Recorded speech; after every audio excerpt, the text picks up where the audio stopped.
Good evening, everyone. Welcome to our midterm demo for Dispatch.ai. Okay. So this demo will walk through the key components of our project, including our project overview, our team structure, the product and architecture, the features, roadmap, and our future delivery. So over the past development cycle, our team has worked to create an intelligent AI-powered automation platform.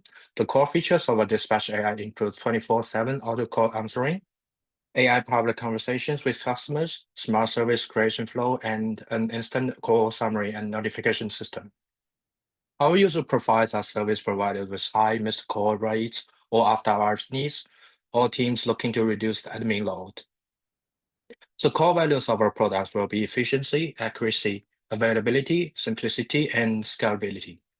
Now I'll move to Easton to introduce our team structure.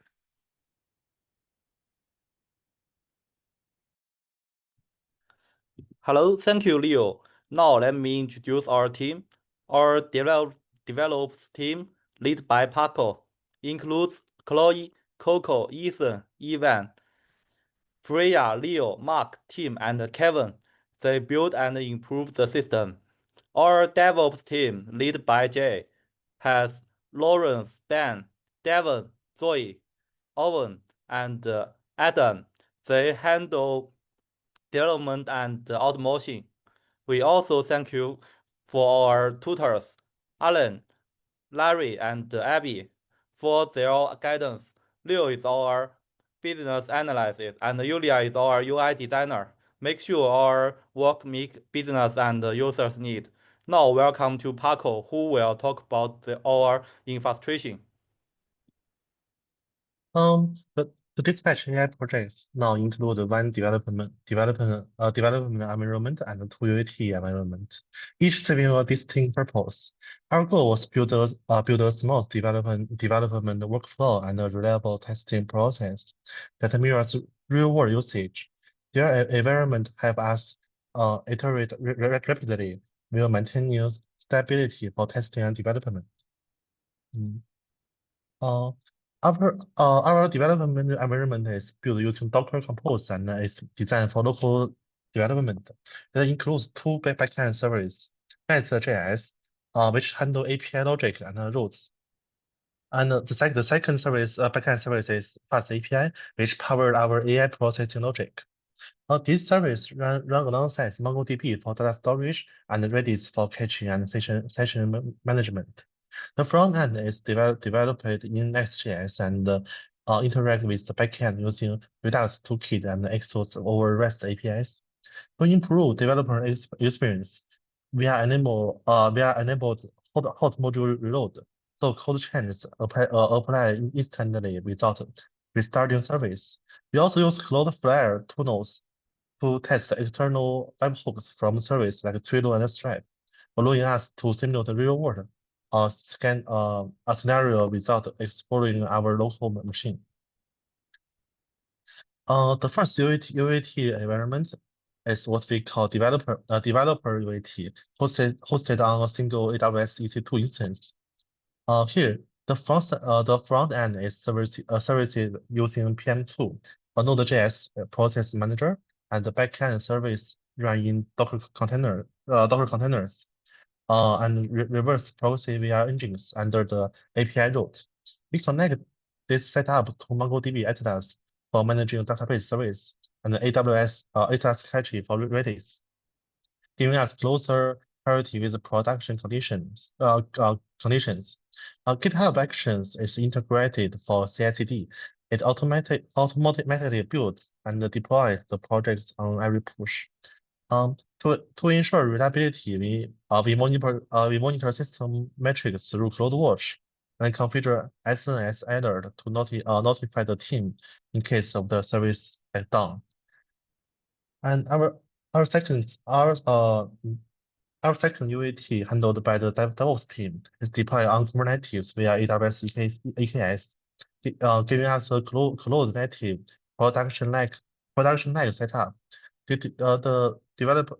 deployment pipeline as follows. Every commit to GitHub main branch triggers Jenkins, which build the Docker's image and push them to AWS ECR. Then using Helm charts, we deploy this image to EKS. The Jenkins master runs on an ECS instance. Will slave agent are dynamically rated with the EKS clusters as pods, ensuring horizontal stability. Route traffic, we use ALB connected to Route 53 for domain management. For secure computation, all sensitive environment variables are stored and managed in AWS Security Manager, ensure both security and portability across environment. Okay, next one.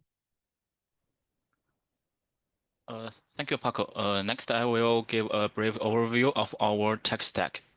On the front end, we use React with Nest.js, TypeScript, Redux Toolkit, Axios, and MUI to build a fast and responsible UI. For the backend, we use Nest.js with MongoDB, Redis, and Swagger. Our API follows a RESTful structure and runs in Docker containers. Our AI service is built with a Python and Fast API and connected to the OpenAI API. For the DevOps, we rely on GitHub Actions and Jenkins for CI/CD, manage containers with Docker and AWS ECR, and deploy to AWS EKS using Helm, supported by other AWS infrastructure. Next, Coco and Freya will introduce the features list we have built. Hi. Wait. Sorry.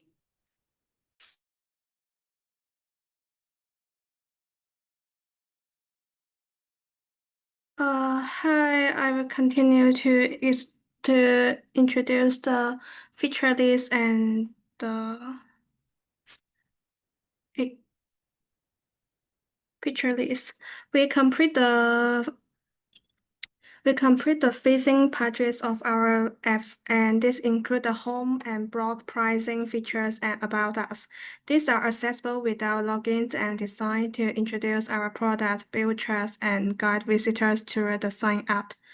And next page, please. And the UI is fully responsive across the device with a mobile drawer menu for smooth navigation.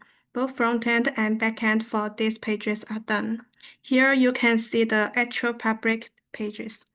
And technically, we use the Nest.js app router with a module file-based structure, MUI for a consistent design, and the client-side rendering for the interactivity.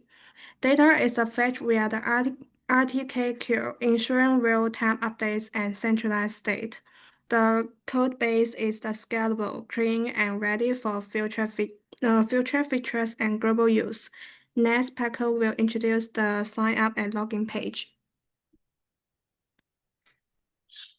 We use React hook form with Zool to create type-safe real-time validated login and sign-up forms. Only validated data is sent to the backend.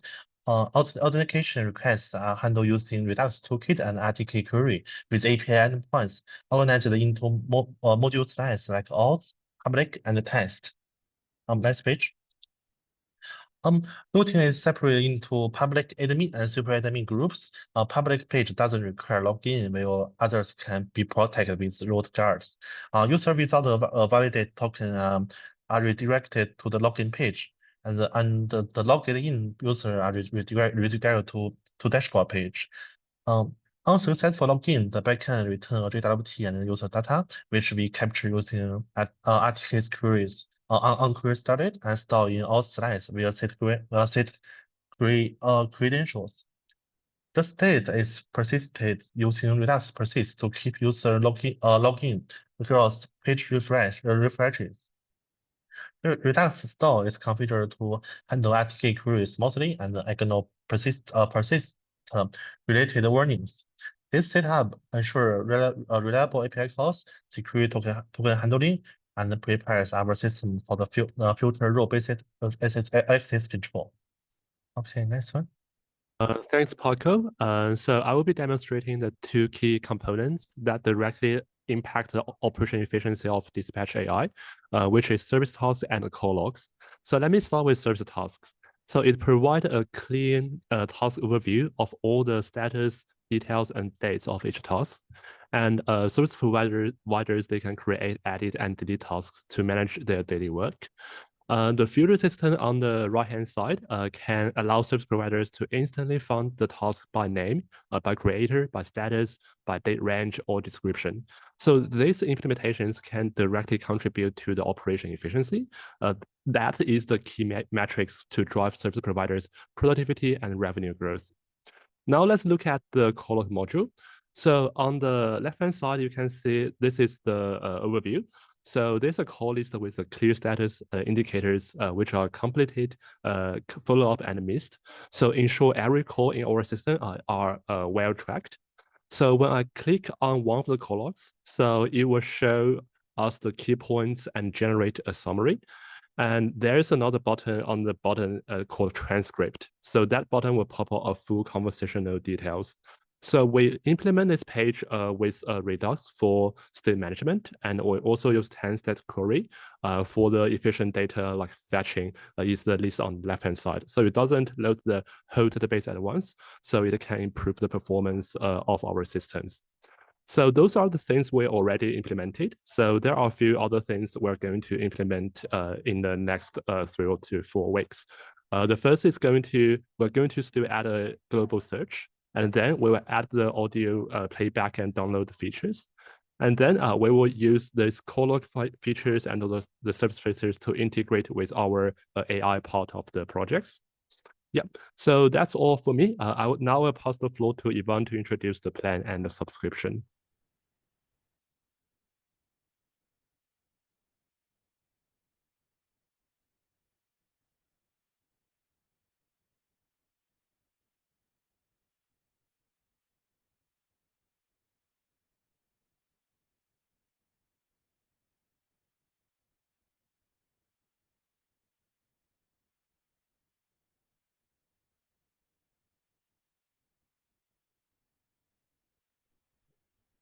event 这边的声音要调试一下。可以听见吗？可以的。哦，不好意思啊，我正在调麦。没事。好的。Thank you, Mark. Now let me introduce the plan and subscription module. We offer 3 plans: free, basic, and pro to meet different users' needs. And here's an overview of the full subscription lifecycle. When the user upgrades to a paid plan, they are taken to a Stripe payment page. And after completing the payment, the subscription will be activated and grant access to the selected plan. Also, users can cancel or switch plan at any time. The system updates their status internally, and Stripe confirms the change through a webhook event. For renewals, we rely on Stripe's automated billing. If a renewal fails, Stripe will notify the users and generates a secure payment link for retry payment. And if the user successfully pays, the subscription continues. Otherwise, it will eventually be cancelled. And in my next step, I will focus on completing the Redux integration on the front end and adding an invoice history feature so users can easily track their past payments. Next, Chloe will introduce the setting page. Thank you, Ivan.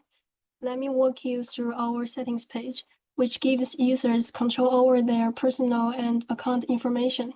It includes editable sections like greetings, user profile verification, bank details, and billing address, and notification. Well, it's currently front-end only, and we will build it with a future backend integration in mind. And technically, we used modular components to keep things clean and reusable. And each section uses as editable fields to toggle between view and edit mode, and a shared modal form to handle the inputs. And one of the highlights is our international phone input, which fetches country codes and applies it with the correct prefix. Like for example, for China mobile phone, it's like +86. And the entire layout is responsive, styled with MIUI, and designed to scale. It's fully ready for further expansion, like notification preferences and backend syncing. Now I'll hand it over to Kevin to share our feature plan.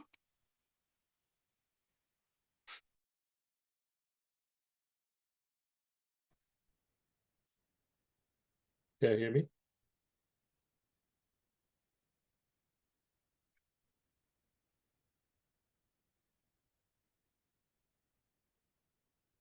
Hi, can you hear me?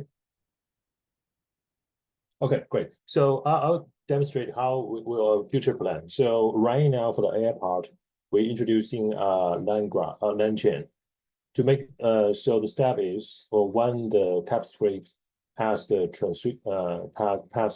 text convert from the customer voice into text, then AI part will make the API call to the large language model, and then starting from there, we'll retrieve the customer information, for example, like customer address, name, date of birth, and then after collecting all this key information, we'll pass to the second part will be asking will be providing customer the available services, for example, maybe gardening, cleaning, and then when customer choose the preferred services, and then we'll provide this available time slot.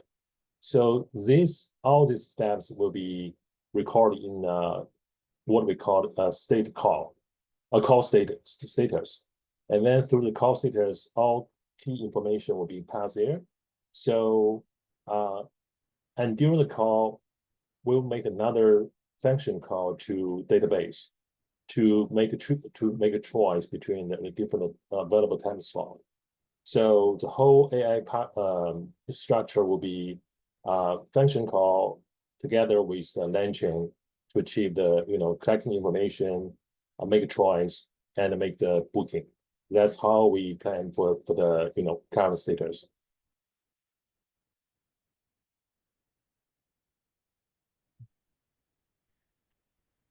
Currently, as DevOps team, we are only monitoring internal Kubernetes resources at the infrastructure level, mostly hardware metrics like CPU and memory. While this gives us some visibility, there are still key gaps we need to adjust going forward. First, we need to expand into AWS resource monitoring, especially for components like application load balancer. These metrics are already available in CloudWatch, but we haven't integrated them yet. Secondly, we are planning to introduce application level monitoring. This will involve developers exposing internal metrics from the services themselves, so we can check performance, request counts, error rates, and more meaningful KPIs. Lastly, logging is still missing our current setup. Implementing structured, centralized logging will be the top priority in the next phase to support better debugging and traceability. Overall, improving observability is crucial for ensuring our system remains stable, scalable, and production ready.